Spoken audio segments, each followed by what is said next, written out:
Hey y'all, welcome back to another episode of Your Vibes Podcast. Everybody's got a vibe and a story to tell. Here's this one. I hope you enjoy. All right, everybody, welcome back to another episode of Your Vibes Podcast. It's been a wild week. This past week, I've had some technical issues that I've had to get corrected, and then, of course, the snowpocalypse that came through Dickson. So we've had some scheduling things, and kind of just decided I'm going to make this thing happen when it happens. Kind of just whenever the vibe hits me, and who's up next. So as of right now, we got Mr. Chris Gadd, the editor of the Dickson Herald and local business owner of Furnace Brewing on Main Street. How you doing, Chris? I'm doing good. How are you? I'm doing just fine. We kind of bounced around this morning. We were going to try to go to the library and experience a little bit of their conference room and kind of see how that worked out. And they were full. And of course, with school being out today, the YMCA was full as well, too. I think Chris was going to try to get a little bit of a workout in after that. And so hopefully I'm not holding back on his physical fitness here. But we'll get in this podcast and kind of see where it goes. So Chris is a fantastic dude. I've known him. I don't know about that, but continue. Everybody's got their own opinion, I guess, right? He and I've known Chris for a couple years now, and worked with him a little bit on the insurance side for the brewery, and kind of talked through, some options on those things. And it is so far, I guess, how long has that been running now? Since, I guess, October of 19? Is that right? Yep, that is correct. I know that it was roughly 6 months before COVID hit, so that's kind of how I can keep the time frame in my mind. So yeah, it was late August 2019 when we opened. Cool. And then how have things been going with that? I know it's I know me being a beer snob prior to, even more so now that I can just go down to a place right down the street. But I was thinking in my head, I hope to God this works, because Dickson is seemingly, to me, in the 7 years I've been here, is more of your kind of domestic light beer type crowd, and I was really excited to see you come in and get that started. And so how have things kind of been going, and do you see kind of Dickson grabbing a hold of this craft beer industry? Yes, I do. I see there's already was some like yourself that were into craft beer, and are big supporters of local businesses. So that kind of core was already there. And then I've seen, as we've had more people come into the brewery, they've opened up their mind to trying different styles of beer, things that they might not have tried otherwise. Kind of maybe branched out from lighter beers, and tried things that had berry flavorings, chocolate flavorings, pumpkin puree, darker beers, quote unquote hoppier beers. You heard a lot about how people didn't like bitter beers, but that's not necessarily what an IPA is. It can be bitter, and there's some people that want that, but there's also a fruity hop element to it that's less bitter, more in the taste and aroma. So people have, I would say, yes, there are people that have kind of ventured out of their comfort zone since they've been in there, but we've also, even beyond the beer aspect of it, I think we've attracted, and this is one of those things that has been probably better than I anticipated, but we've attracted or kind of cultivated a community of people that really like going in there and seeing their friends in there, and they just like the experience, and they like our employees, and they like downtown Dickson. They like the vibe. The beer may be kind of an afterthought. I mean, I'm sure that they enjoy it, mm-hmm. but maybe they only have 1-2 beers. Sometimes maybe they that may not be what they're in there for as much as they like, just like I mentioned, the being around the people in there and the vibe. And that was something that I hoped for, having been in other breweries, but has been an awesome revelation since we've been open in the last year and a half. And it's just really awesome to see when you look around in there. And for instance, we have a group that a lady that is having some medical issues, and she doesn't, besides COVID, she just doesn't want to, she's going through chemotherapy, and she doesn't want to be in close proximity to a lot of people. So like yesterday, even despite the cold temperature, she and her friends sat outside. We pulled a heater up for her, and they had a few beers out there, and then more and more people wandered out to talk to them. And I look out, and we have standing amidst the snow, we have 12 people outside, and then we have 5 people at the bar, and then we have about 5 or 10 more people standing over somewhere else inside. And it was just really cool to see. So that's a long-winded opening statement to say that it's been well received on the beer front and on the community part, and that's been awesome to see. I absolutely agree with that. And no, it wasn't long-winded. It was all-encompassing. I mean, it really was. I mean, that spot was an old alcove and just kind of an open air type deal. And Chris came in with a dream and a Kickstarter? Mm-hmm. Yeah, a Kickstarter page. And I was just looking. That was 2017 that I launched that. Oh wow! So almost 4 years ago. Yeah. That's, and I think that was pretty well received by the community and, a couple other financial backers that, have talked to me personally and said that, I didn't really know much about craft beer, but when Chris was telling me about his dream and kind of what he wanted to do and his knowledge on the industry and the ingredients and the process and, what it meant to him, they decided to kind of take that next step forward and kind of help fund the front end of that venture to get Chris going. And he does have a really cool setup. It's a neat spot. Just like he was saying, it's kind of a communal vibe in there. I mean, you've got indoor, outdoor seating, and it's kind of a pit stop area too. People wandering around. Maybe they've eaten something. Maybe they've done a little shopping, and they want to go in there and just kind of try the beer out. And he does. He's got them all over the menu as far as your kind of regular base type beer to get people stepped into, maybe a little tuned up type of a domestic type beer with some better ingredients and better flavoring, and then he kind of cranks it up too as well with the IPAs and porters and and some darker beers as well too. And I think the flight option as well gives people that opportunity to kind of maybe change their paradigm on what they think about beer. So yeah, no, it's a good addition to downtown, and I think that along with the other kind of boutique type stores, you've got a boutique beer type place, which is absolutely fantastic, and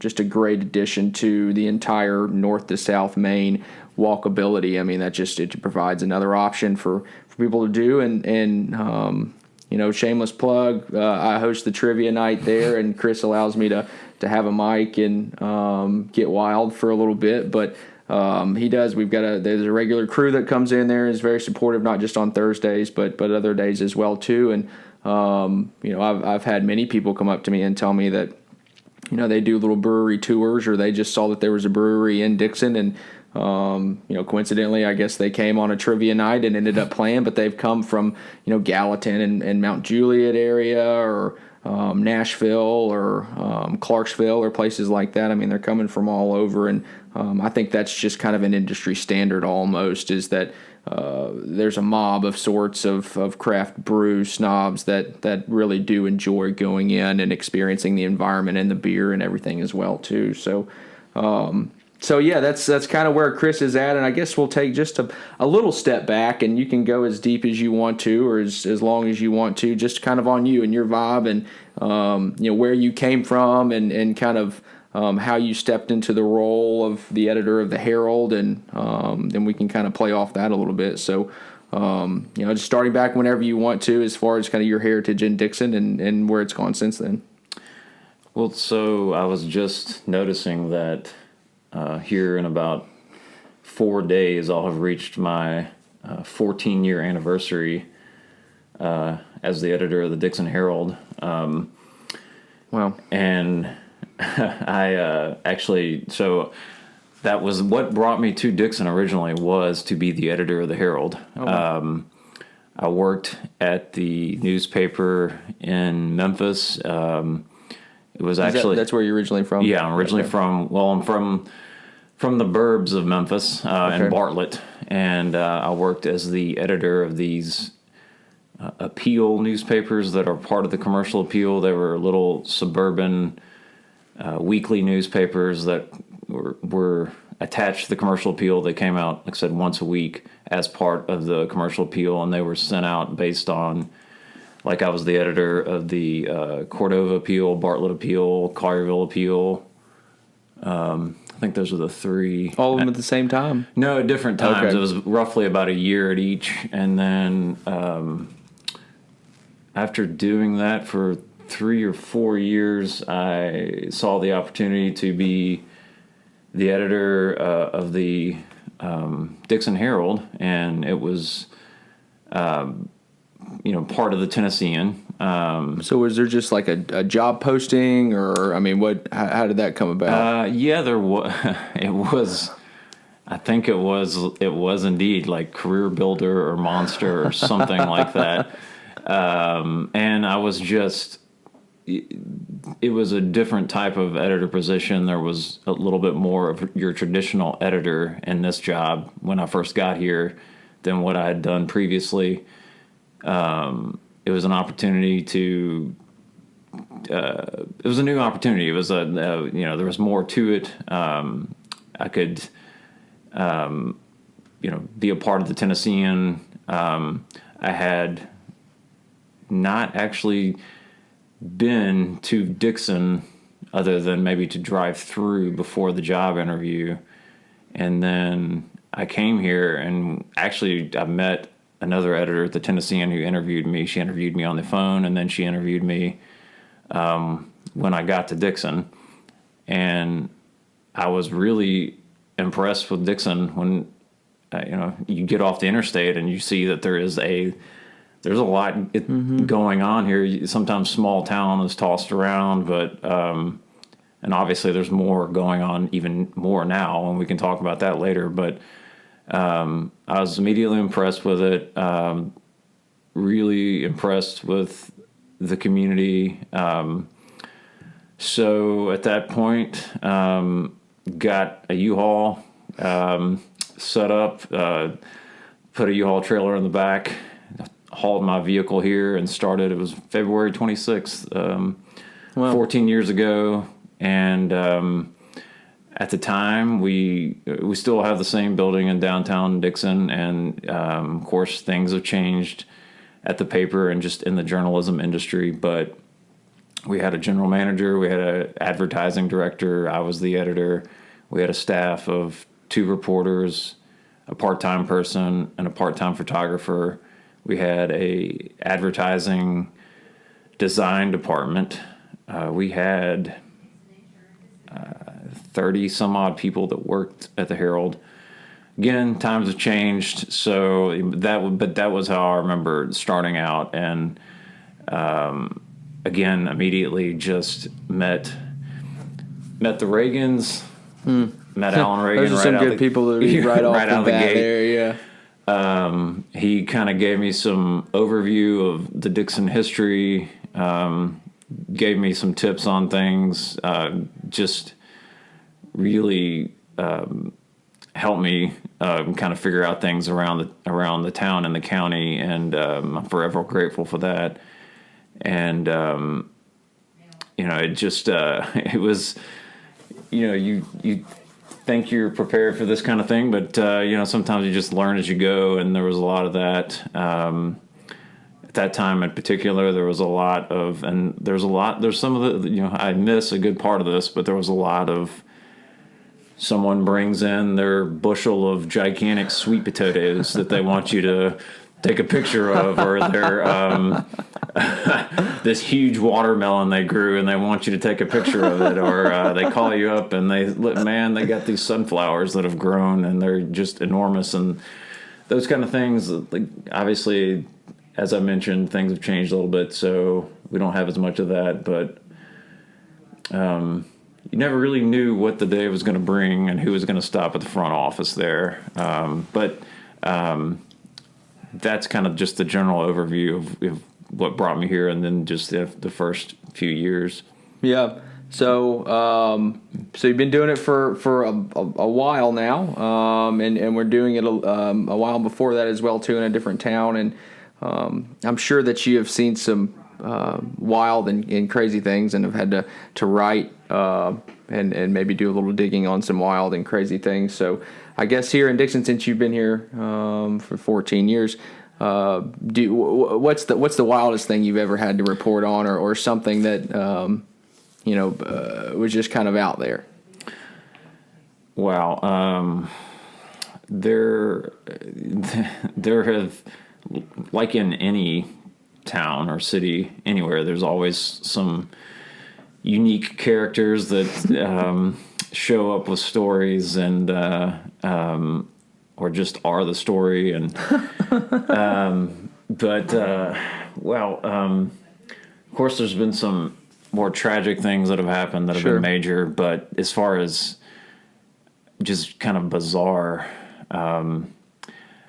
this for some reason jumps to my mind.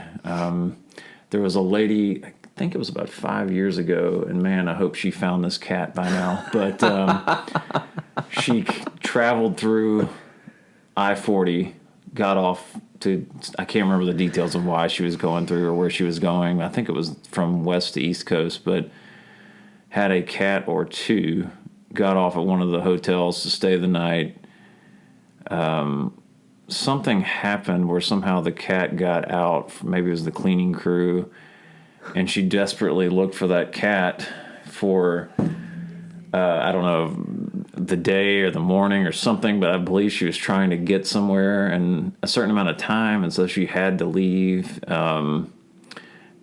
But she either got all the way to the East Coast and then came back, or got part of the way there and came back. She was determined to find this cat.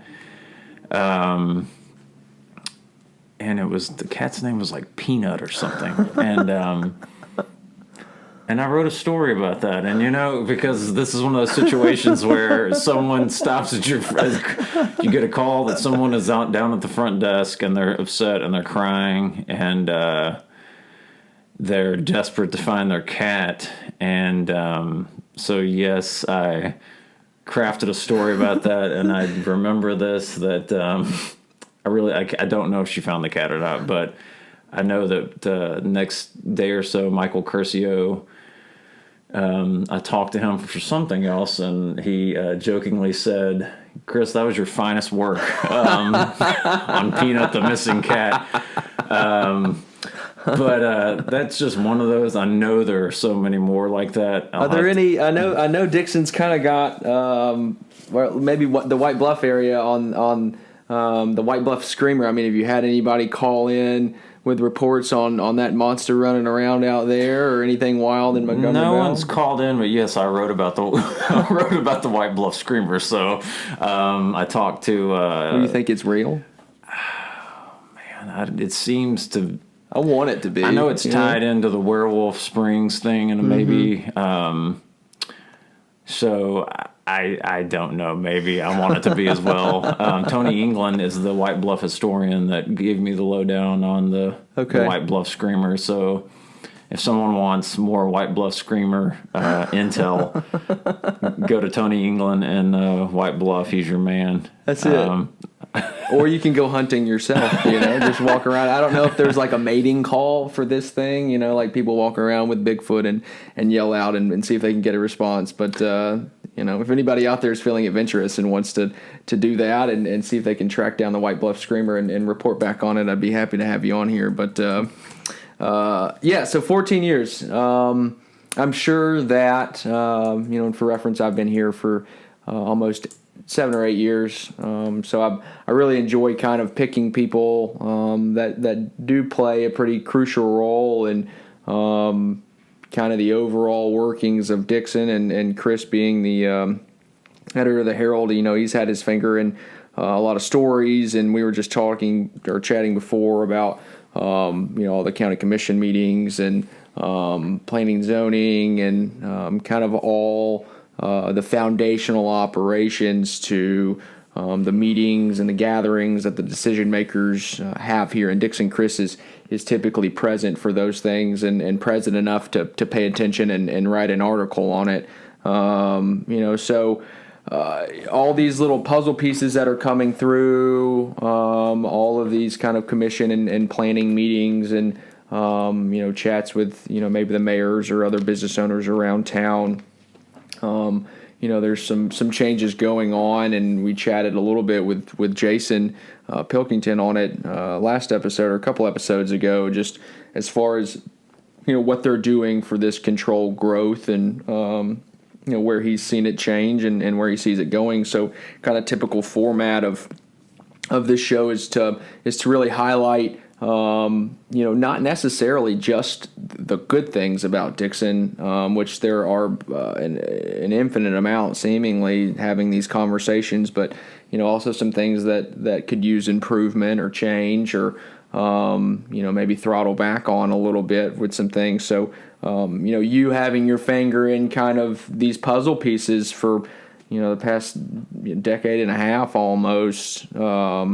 What I guess really when you first got here, you said there's this small town feel, a small town vibe. And 14 years ago, yeah, I'm sure it definitely felt more like that than it does now. But now we're in a county with 55 some odd thousand people, so we're getting somewhere on the map as far as not really being a small town. But when you first got here, you were kind of reporting on some things, and I'm sure you were seeing some changes happen. So from when you first got here, what have you seen change that you really like the direction it's going, and then we can kind of continue down the path as far as where you see it going, and just your inside knowledge of how much you participate in kind of these things in Dickson. What are you seeing?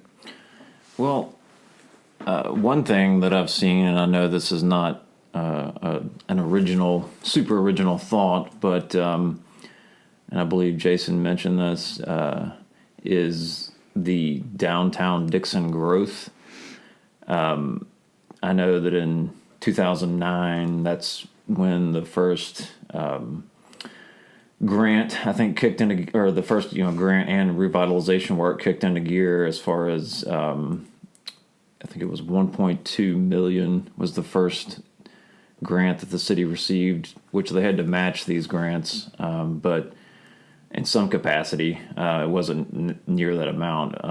But I want to say it was like 80-20 or 90-10 or something like that match. But that was when the downtown revitalization work started, and that was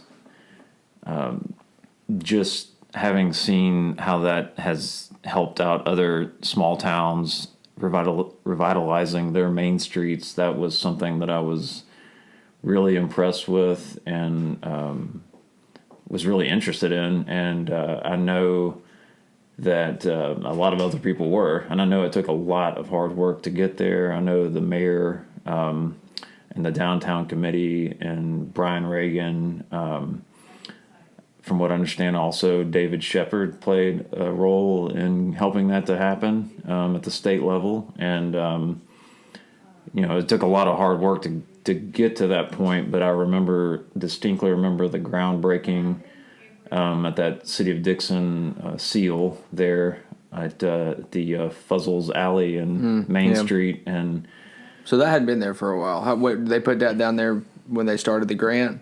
Well, no, it was after they had completed the project. It was I guess it was towards the end of the project is when they put that in. So I actually cannot remember when the work itself actually wrapped up. So what was included in that revitalization plan with the grants? What were their kind of initial phases? What were the changes that were kind of put on the table and the plans, and how did they move forward with that? I don't remember the exact details of how the plan.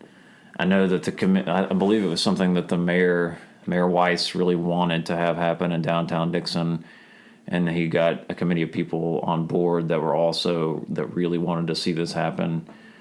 And then I don't know, as far as the changes that took place throughout those meetings and what have you. I know that I remember that there was community involvement. There were meetings like letting people know about it along the way, as far as developing the master plan.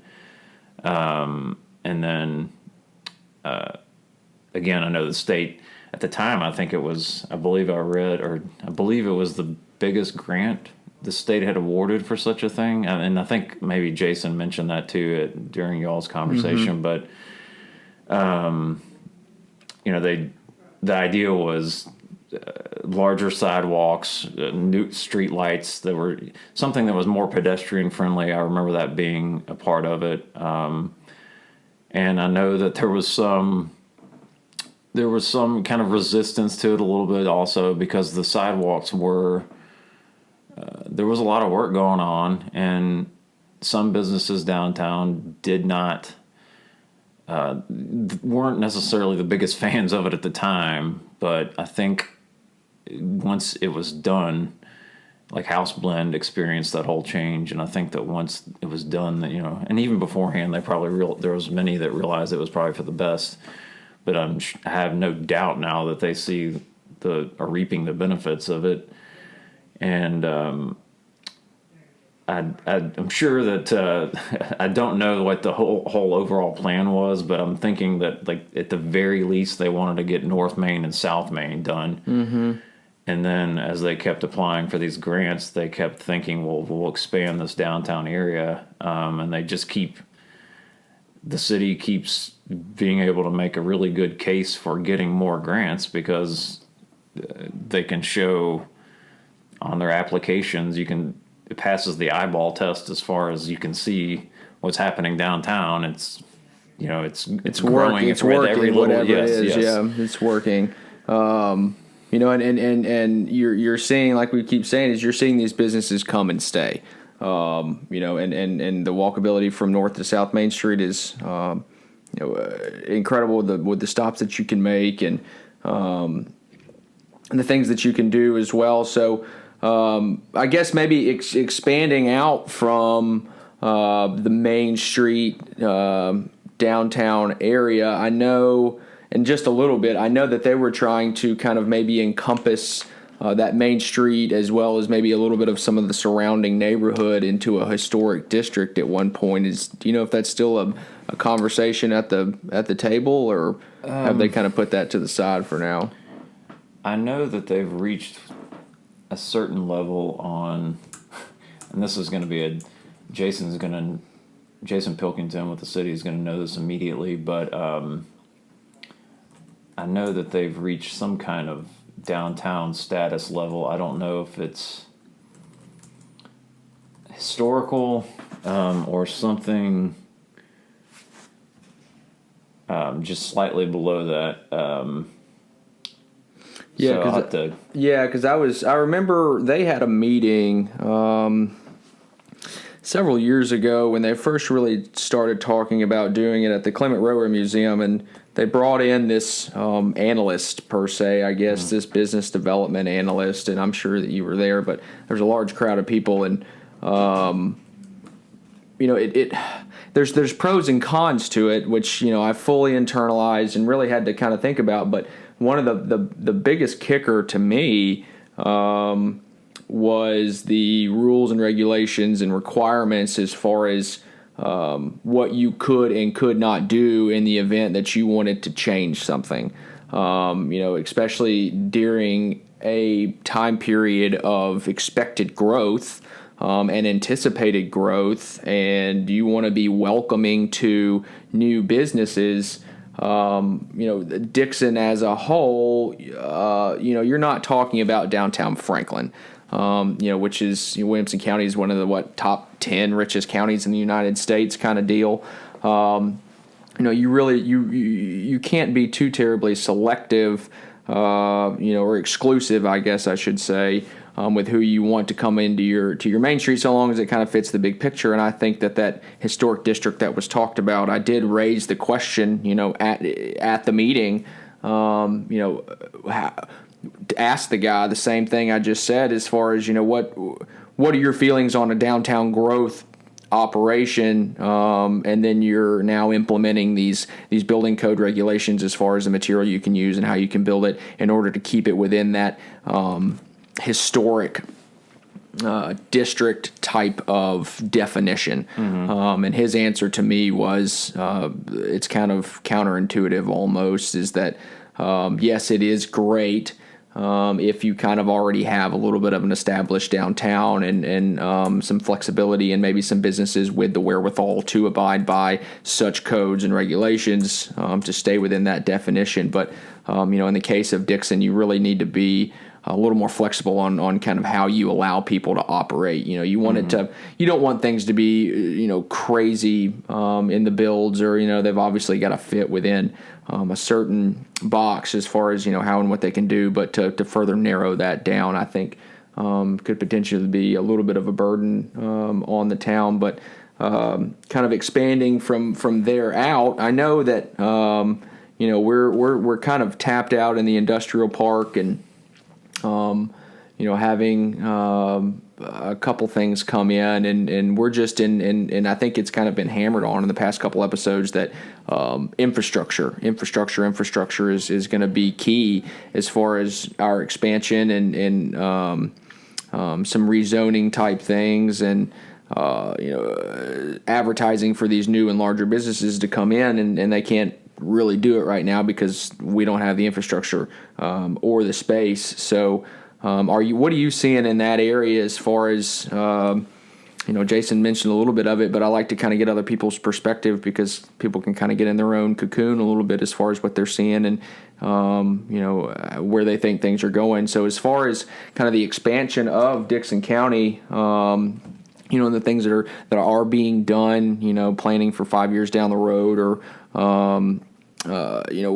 where do you see that kind of expansion going? I guess really right now, we're heading into the kind of the way down 46 across the interstate is kind of our open area over there. I mean, are you seeing Dickson kind of moving that way a little bit, and maybe having a kind of that side of the interstate type of environment and community? Yes, I've seen. I don't know about, and then I'm assuming it's coming.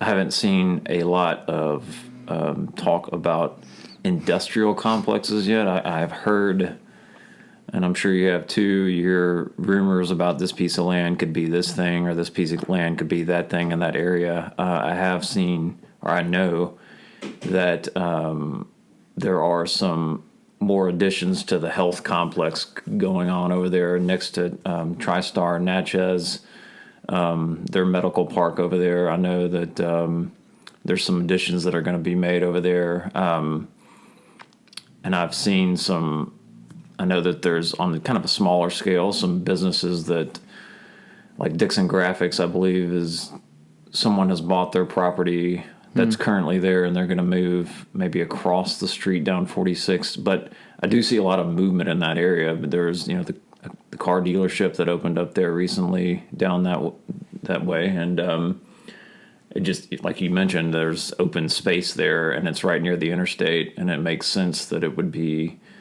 the next step. So I don't know exactly where that's going to be, or how that ties into residences that are already there. We've had another issue that has come up in that area, but Sure.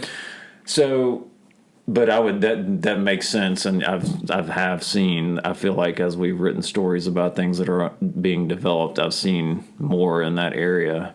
And then another thing I wanted to mention as far as development that I've seen is White Bluff. They're sometimes Dickson residents may or may not keep White Bluff on their radar as much as they should. Even though it's only a 15-minute drive,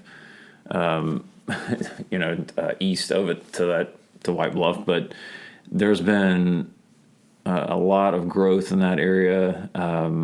If you just go down 70, you'll see townhomes popping up, and I hear or see in meeting minutes and in talking to Jeff Martin with the town of White Bluff, a lot of residential development going on. There are restaurants that are opening out there. There's really some unique kind of restaurants and shops that are going on out there. We just did a story in the Herald about a Korean barbecue restaurant that's going to be opened out there soon. And what was the Deagle family's old sorghum mill, I believe. Oh, wow. So this place is going to be a combination of Korean barbecue, a bakery, and a world market. Oh, wow. Where is that? Where exactly is that? It's on 70 in White Bluff, and it's if you keep going past, I think it's a little bit past Carl's Perfect Pig on the right. Okay. And it was an old antique shop last. Okay. Oh, yeah, I know what you're talking about. Okay. So, but they've done a really good job of, reaching out to businesses and providing open arms, just like the city of Dickson is. Sure. And also, I guess I would be remiss if I didn't mention also Burns, even a small town. They've also seen a lot of growth, not just in the residential part, which you can go down Highway 96 and look at all those homes that are popping up in that area. Yeah, and those two streets are, you've got the 70 and the 96 are kind of the main veins into Dickson, besides, the Interstate and 46 area, but coming from kind of the West Tennessee, West Nashville area, those two spots. And I've always thought driving up and down those roads that, it would be great to be able to kind of have a little more connectivity between Burns and Dickson area and the Williamson County Fairview area. I think that whole long strip has got a whole lot of potential as far as being its own real community of sorts. You're right. There's a bunch of houses going out there. There's money in the area. There's kind of higher end places going in Burns area, and White Bluff is obviously being extremely receptive to new businesses as well too. There are a couple bigger players in the White Bluff area. David Powell and Brian Hill and a couple other kind of the property owners down there that are doing. David is David, and he's been there for a real long time, and he's Brian's kind of bought some stuff from him, and he's opened up Pappy's Pizza, and I think he just converted what was kind of a knick-knack store into now a survival store. So anybody, one of the doomsday prepper type store, and apparently they have ammo. So if you want to go over there and flood him and see what ammo he's got, but backpacks and survival foods and stuff like that as well too. Then of course they've brought in Sweet Tea's ice cream as well, which was a business based out of Kingston Springs, and I think their rent went up a little bit, and so they contacted Brian, and that lady is actually extremely interesting. She I met her a couple years ago when she was still in Kingston Springs. I think it's kind of not really a hobby for her, but a passion that she's pursued. She traveled to Italy, where the real gelato is made, and fell in love with it, and eventually came back, ordered an actual Italian gelato machine and all the ingredients from Italy, and has it shipped to her, to Dickson, or wherever she has it shipped, and so that's a very legitimate type of establishment there too. I mean, with real ingredients and the real machines, and they also do have the Coco's frozen. Coco's Market out of Nashville, off of Charlotte, kind of. They do have kind of their to-go foods and meals as well too. But yeah, White Bluff is. I lived there for a year when I first moved to Dickson, and kind of all it really was Houston's and CB and gas station and kind of the downtown area, the Mexican restaurant and all that. But yeah, no, Paul's Pizza. Paul's Pizza, yes, absolutely. They had the little video, like a DVD or a VHS rental place at one point. The first year I lived in Dickson County, I frequented and rented DVDs from that place. It seems like eons ago now. And then I think that turned into maybe a donut place for a little bit, and I don't know how well that went over, but yeah, I mean, so now and then of course we can't forget about Charlotte either.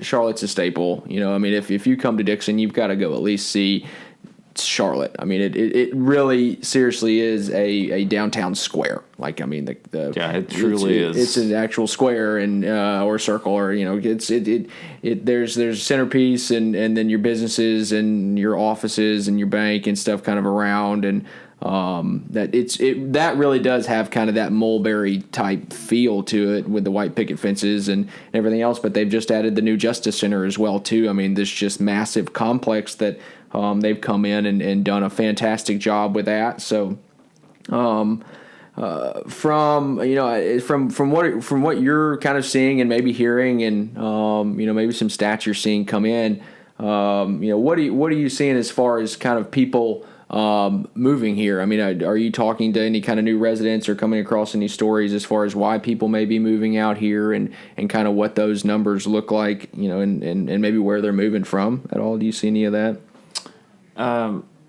I'm sure you've heard these stories, or similar stories to this, but what I just in general have seen is, well, of course we all expect the county population to go up. I believe the last official census was just below 50,000. And I'm guessing it might be 10,000 more than that by the time this, of course, COVID affected how we were able to do this last census. Sure. So I don't know for sure, but I would expect to see that number at least get into the upper 50,000 range. And then the stories you hear a lot of are Nashville is growing. Mm-hmm. The Middle Tennessee area is growing. It's already grown to the north and to the east and to the south of Nashville. So where else can people go? That would be to the west. And you hear a lot of stories about people, families being priced out of Nashville maybe, or just not liking the traffic or the clutter or the wanting more space, all the above. And sure. So they realize, okay, well, Dickson County is a little bit of a drive, but it's I-40 runs through the county, and with 3 exits.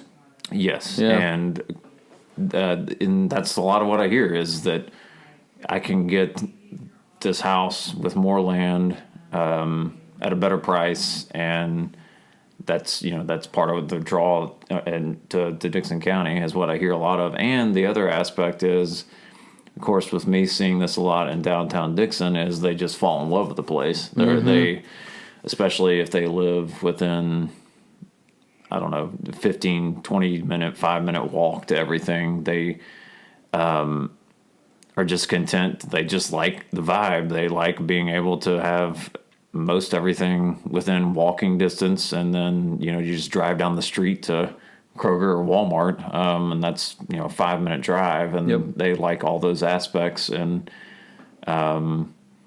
they like the school system, and they they see all those positives. So that's kind of what I hear a lot of, and you hear that a lot from county officials as well. They expect growth, and I'm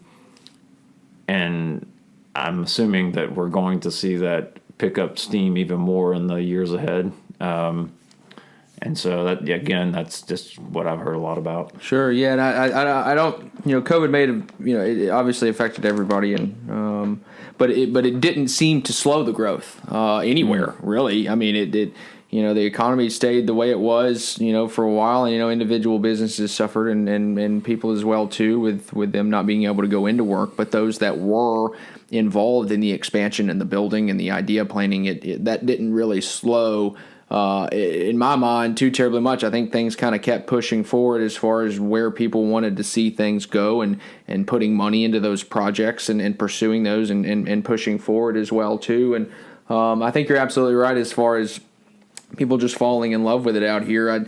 I'm seeing kind of this push for young leadership come through and come in, and those ideas getting kind of bounced off. What does that environment need to look like for this new wave of people that are coming through? I mean, just like you said, if you drive down 70, there's things being developed. If you go down 96, there's things being developed, and then within Dickson as well too. I mean, there's apartment complexes being filled up and kind of in the hopper for some more coming, and some property off 46 being bought up, and some kind of whispers as far as, what developments are going to go on there. So, there's obviously growth. We may not see it in our day-to-day life as far as new people or overcrowdedness or whatever it may be, but somebody sees something, and I think Corey in our first episode said something about there only being like 53 or something houses at one point on the market that were for sale. So obviously the demand is there, and in my mind, where we're at now is, okay, if people are going to move here, how do we keep them here? And so then you start to get into this whole discussion as far as commercial development and job creation and job growth and sustainability. And Dickson already is at a level of kind of a livable wage as well too. All the amenities are here, and they're affordable, and it allows for either a full broad spectrum of people to kind of want to come here and live and hang out and be able to afford it, from retirement age to a newly married couple that may be on a tight budget, but still wants to live in a great community and be able to afford to do it. So I think it's going to take people kind of like yourself, these entrepreneurs that come in and have an idea that's a little bit off the beaten path. I mean, we had Boardables come in too. I mean, that's a wild venture there, and Miss Elizabeth is a wild person herself, so it kind of fits her business. But it's these little boutique niche places that I hope to see keep coming in, specifically in the downtown area. I think that allowing for some variety and different entrepreneurial kind of opportunities to come in there. So kind of, I guess, to focus a little bit on you and the brewery specifically, as far as I'd like to get a little bit of detail on kind of how you got started in that specific space. I know you have been extremely involved in journalism and hometown reporting and being involved in the community and making a difference and informing people as far as your articles that you put out and the people that you come in contact with. But a lot of people, myself included, enjoy kind of getting our fingers into different things and have different passions and hobbies. So that's to say the least. Yeah, right. Let's kind of get into that a little bit as far as, maybe we can inspire some other people to kind of do the same, who may be a little hesitant of, this isn't going to work, or can I actually do this, or are people going to like it? Kind of where was your mind, I guess, before that and getting into the hobby, and then when did it really start turning into a kind of a viable opportunity to open up the brewery? Well, as a natural born worrier, I have worried about this business and this venture every day. I probably worry about it as I sit here in this seat. You don't look too worried. But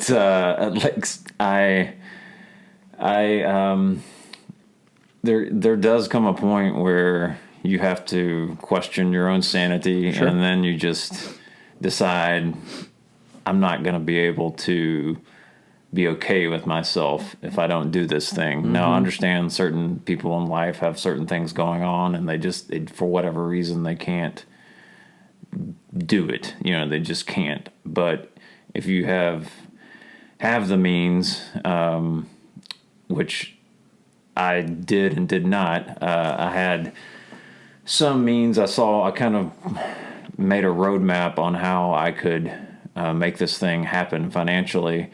But to back up just a little bit, I really just enjoyed, and this is again not groundbreaking, but I really enjoyed the craft beer scene. I enjoyed the just the people that were involved, the atmosphere when I would go to breweries, the camaraderie, just the vibe that Sure. was around the places when I went there, and on a kind of brewing level, just the smell of the brewery, the grains cooking, like just hands-on, The full-on experience of everything, and to kind of add creating on to it that, start to finish, to put onto that is that, I mean, they're all over the board. I mean, I specialize in breweries for insurance, and so I've been to a whole bunch, kind of in the southeast area, and I'll stop in some when we travel. But he's absolutely right. It's just it is an experience. You're not going in to just get a beer. You're going in to have an experience, and every brewer I bump into, talk to or have a discussion with, Chris, he does have a beard, but it's not a Grizzly Man beard, like most of them. And I've heard some funny stories of brewers without beards, and people question that they're actually the brewer because they don't have a beard. So I guess that may be a qualification to be a brewer. But there's the tanks involved in the process, from start to finish, and the types of hops that you use, and the grains, and the additives, and everything else as well too. And you're right, it's just this aromatic, aesthetically pleasing type of atmosphere. And that's just the environment, then I guess, you can kind of continue on as far as the beers. And along those lines, I think most brewers know this, or in any type of industry similar to this, or in a lot of industries where you have this kind of romantic notion of how things will be. And even though I try to be realistic and say, well, it's not always going to be just, fun, coming up with crazy recipes and brewing, and you try to tell yourself that ahead of time, and then when you get in it, you realize there is 6, 8, 10 hours of just like the brewing part, and stuff getting not necessarily, cleaning, lots and lots of cleaning. Just if you don't like cleaning, don't brew. That's all I can tell you. And so it's not always the most artistic thing in the world. There's again a lot of scrubbing and cleaning and dumping of grains and weighing out of grains, and just a lot of cleaning. But I still enjoy a large chunk of all that, and to get back into just again the vibe of being hands-on and creating this thing from start to finish, and not just the beer, but the whole business. That was a draw to me. And then again, the vibe. And then and this is what we've tried to cultivate at our brewery, is the family atmosphere. That's not to say people can't have fun in there, but there are adult fun, or if that's what you want to call it. But there are lots of kids in there that, with their parents, and they're playing, playing board games. Just yesterday, one of our regular customers came in there with his young son, and I think he had a beer, and his son was playing the Pac-Man game that we have over there, and he was kind of watching him and helping him, and I don't know, you see a lot of that. With kids enjoying themselves playing games and Jenga and whatnot in the brewery. So that whole atmosphere is what I liked about it. And so that kind of got the spark going. I enjoyed home brewing. I was a home brewer for 5-7 years, somewhere in there. And of course, I really ramped that brewing up as I realized I was going to be going into this profession, I was like brewing on a larger scale really than I even needed to for the home brewing level. I kept trying to figure out ways to ramp it up and just to be prepared for. And when I say this larger level, by the way, this is still 33-gallon batches. So there are some people that brew this level in their garage. So it's like this is somewhere between a super high-end home brewer and a very small nano brewer, as they say. But so I did the home brewing. So were you just doing a whole bunch of 5-gallon batches and some Mr. Beer kits, or how starting off start? 5-gallon batches and then 10-gallon batches and then double 10-gallon batches and into tanks that would hold 30 gallons, and then just kind of like get used to even out at my home doing this, and at one point at a apartment complex in the parking lot, which was interesting for the people that lived there to see this wonderful smell for the whole parking lot. This going down. But and luckily my lovely wife Michelle was okay with a lot of this. At one point in time, I took an AC unit and a temperature control and converted our outdoor shed into a makeshift fermentation room with a 30-gallon tank. But so I did the home brewing. I was a member of the Music City Brewers Club. I was a judge with the BJCP, the Beer Judge Certification Program. Beer Judge Certification Program, which I'm still a card-carrying member. Oh, there you go. I took a weekend class at Siebel Institute in Chicago on how to start a brewery, which was a 3-day class. Oh, wow. And I worked at Cool Springs Brewery. And when I say work, our pay was, we got experience, and we got to take home a growler of beer at the end of our shift. But, work there on the weekends, 6 hours, 8 hours, just to get used to the whole commercial brewing process. And I did that for... Was that something you just walked in and said, hey, I'll do this for free? There was so the brewer there at the time, Derek Morse, who is now heads up Brewing is Life, I believe. I know he's a head brewer there, if not the head brewer, and which has several breweries under its umbrella, and that's based out of the Murfreesboro area now. Mm-hmm. He was the head brewer then. He really believed in an internship program. Yeah, he does I remember that name. He did the Life is Brewing, I guess is what I'm saying here. He was the Mantra Artesian Ales and Steel Barrel in Hop Springs Beer Park. So he had that was a big ad. Is it still open? I can't remember. Cool Springs Brewery? No. He was at Cool Springs when I was there. Okay. And then, yes, ventured you're off right. into all those. It is still open, and it is gigantic. Okay. He's good person to learn from, for sure. And I know there's some other people that have done internships there that have gone on to either be part of other breweries, or at least one person I can think of. And but I worked at that position for 5 to 6 months, and then and he advertised that position. Okay. And as part of the deal, you kind of went in, you explained yourself, you give your bullet points of what you've done as a brewer, and then you provide him some home brews, and then you basically say, yeah, I'm willing to do whatever. Again, usually is like 75% cleaning, just to kind of be around it. So I did that, and then began the process of working to open this brewery, which I looked around downtown Dickson. As I've said before, I really believe in downtown Dickson, and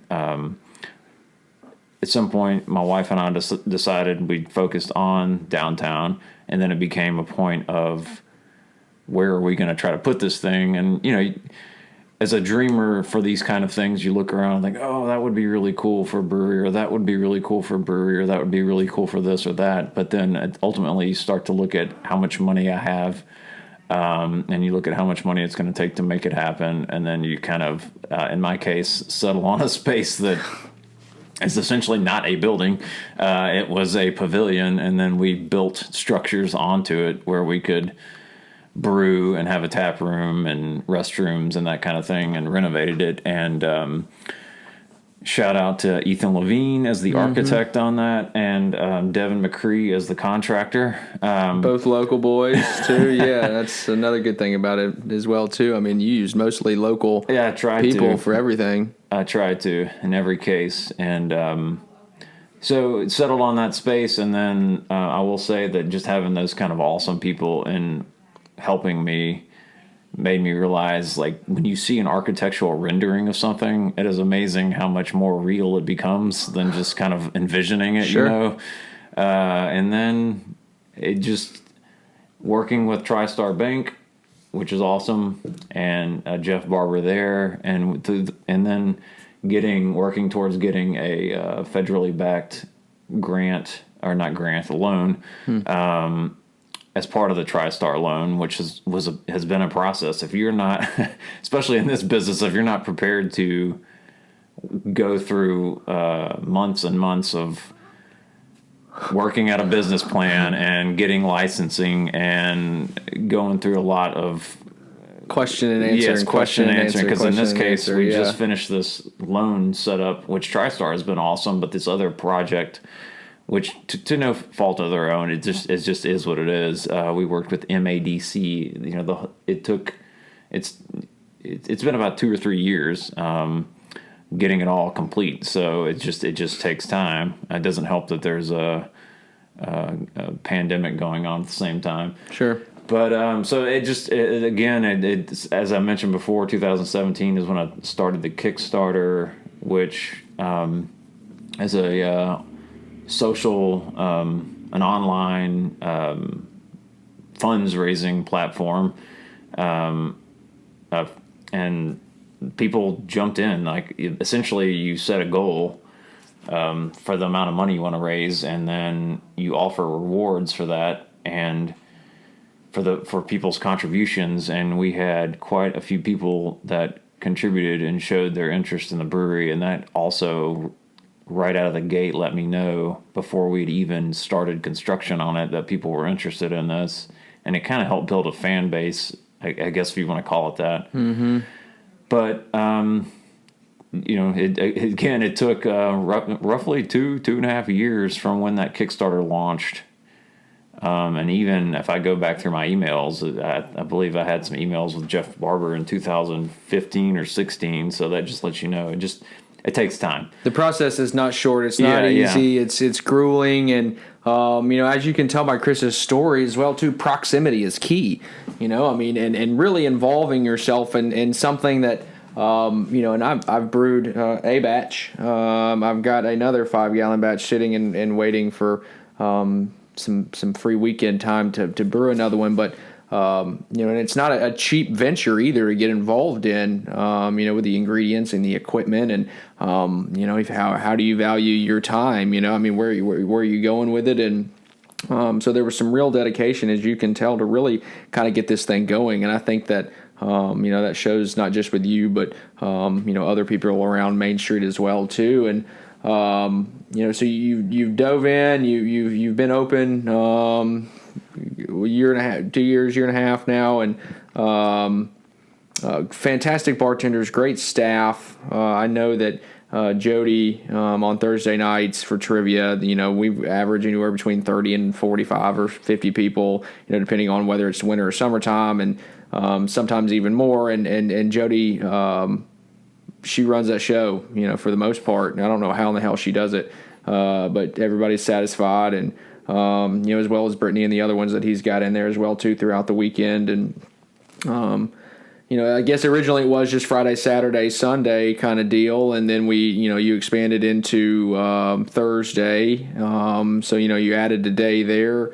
That's been successful, and I guess looking forward to you've, not to say you've got the swing of things, because I don't think any entrepreneur in a growing business has ever really got the swing of things. Things are always going to change, obviously, and some kinks thrown in your way. But where do you see it going, man? Where you obviously love the industry and love the beer, and it's obviously gotten a lot of support as well too. What do you have plans for next? Obviously you do, but I mean, kind of what's in your mind, as much as you can tell us as far as kind of where you're going with it. Well, obviously, getting through this past year has been interesting. I think any business and breweries included have had to adjust. So you kind of, it's probably, one of those deals, if it doesn't kill you, it only makes you stronger, or whatever the cliche, but, we've definitely learned from it, and, probably had to adjust some things, and then we'll see what the new, what this new kind of reality is in the next 6 months to a year. But I definitely plan to grow. I'm very focused on the local, on Dickson County, and we really appreciate how much people in Dickson have been supportive of us, and that the focal point has been local.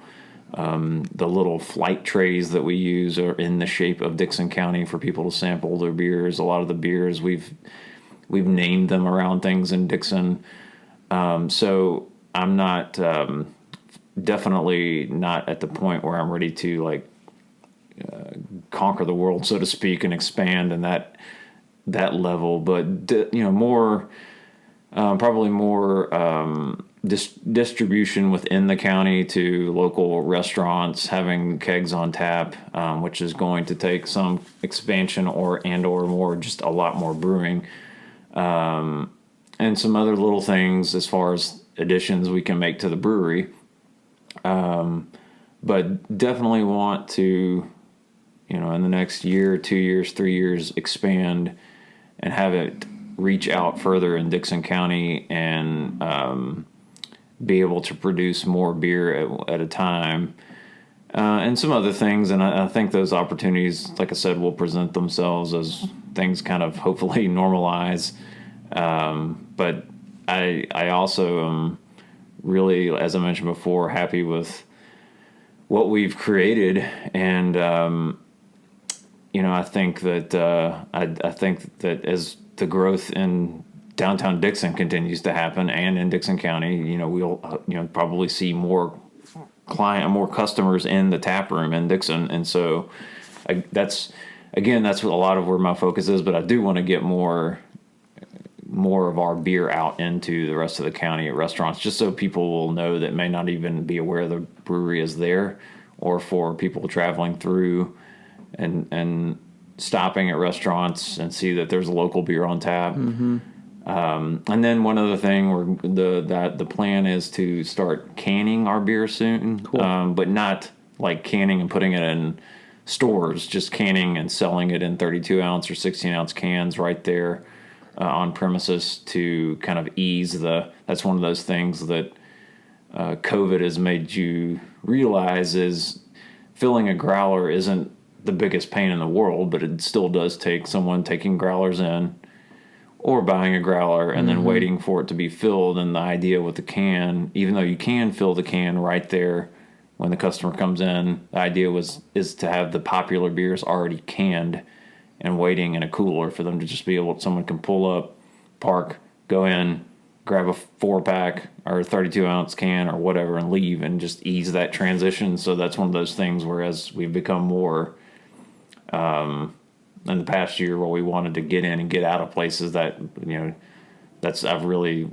I've actually bought the canner. So, we just got to get that part done. Cool. So that's what's on the horizon for next year. So distribution and name recognition and everything else. You got any thoughts on, potentially, I know you're kind of limited for space, but there is some, and I've talked to several people as well too, about the back alley behind the brewery, and kind of how the city is really talking about making that a space as well too, and kind of developing some of those alley facing structures, and some of the buildings right there in the corner, next to the Bank of Dickson. And any thoughts on expanding into food at all, or maybe partnering with a restaurant and kind of playing off them a little bit?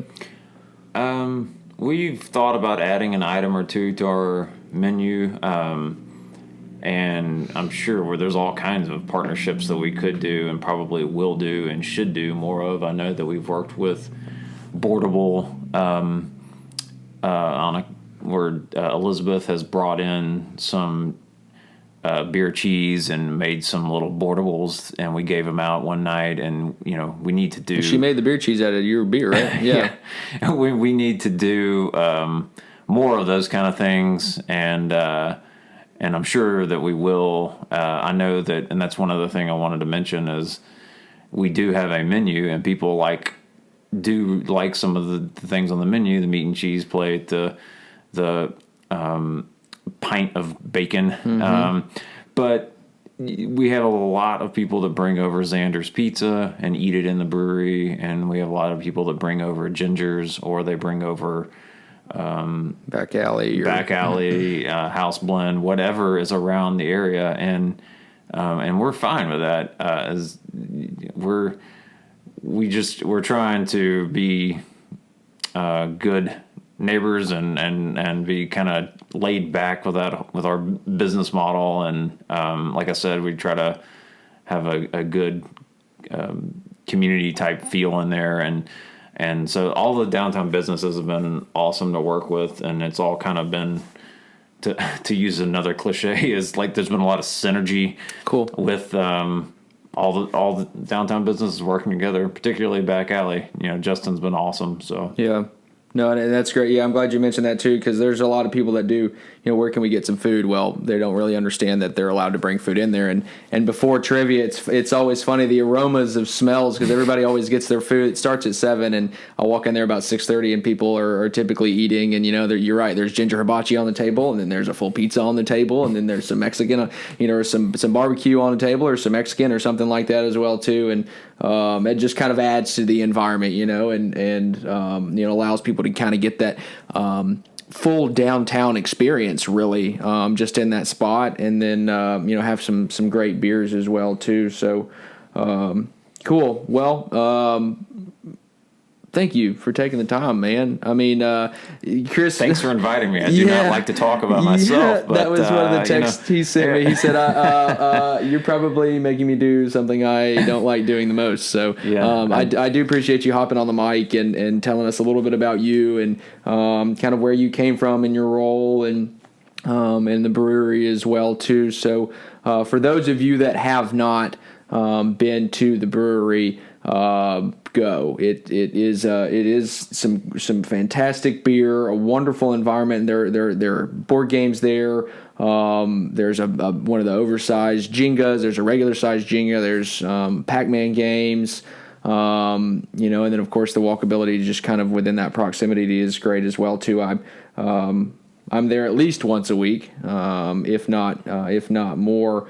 And get the growlers and everything else as well too, and I try to grab growlers for parties and take them and kind of market that way as well too. So Chris is a fantastic guy with a great business and plays a good role in this town as far as kind of getting the news out there about Dickson and kind of what's going on, and as well as participating in the local economy as well too, and providing people with several beers and a good time as well. So I know we're kind of both looking forward to things warming up just a little bit to where we can kind of open the flap doors and sit on the outside patio and kind of enjoy ourselves. But I think it's coming. I hope it is. I hope this snowpocalypse is the end of everything cold, and this warmer weather is what's to come. So you got anything else you want to finish out on? No, I do appreciate you being persistent and making this happen. It was cool to talk. Good. So I appreciate you letting me be on your podcast. Yeah. It's been fun. Good. Yeah. Well, be sure to check him out on Facebook, Furnace Brewing on Facebook, and there's a lot of kind of updates there as far as what beers going on, or if they're having a gathering, or they also do have music occasionally. I think they've done a karaoke night. Trivia is scheduled every single Thursday, 7 to 9. And I guess just a plug for me as well too. I don't know if you saw on my Facebook, I've got the website up and running. All socials are taken care of. And I'm currently kind of putting some polishing touches. I'm working with a local guy on getting some intro and outro music taken care of. So everything's kind of coming along with Chris and I both, and Dickson in general, and we're really excited to kind of see where these things go. So sorry for the kind of 2-week delay on all that. There's been some wild stuff happening, but I think what I'm going to start trying to do is just record as much as I can whenever I can and just backlog a bunch of it. But still planning on doing both episodes, one with a guest and then one with me as well too. So just expect 2 episodes a week, and we'll get them recorded when we can. But thanks again, guys, for listening. I hope you guys have a good rest of your day, and we'll see you next week. Thanks.